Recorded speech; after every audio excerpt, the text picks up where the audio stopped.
Transport ایسوسی ایشن کے تمام مرکزی صوبائی عہدیداران اور چمن میں پھنسے ڈرائیور حضرات کا شکریہ ادا کرتا ہوں جنہوں نے اس جدوجہد میں ہمارے بھرپور ساتھ دیا۔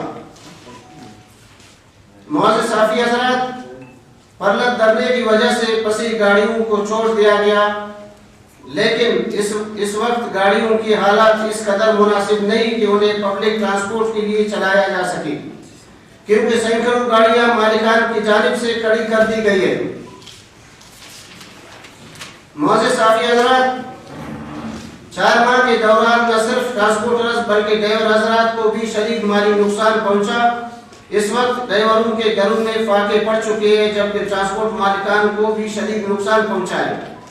لہٰذا وزیر اعلیٰ بلوچستان اور وزیر ٹرانسپورٹ سے مطالبہ کرتے ہیں کہ ہماری گاڑیوں کو 4 ماہ کی دیہاڑی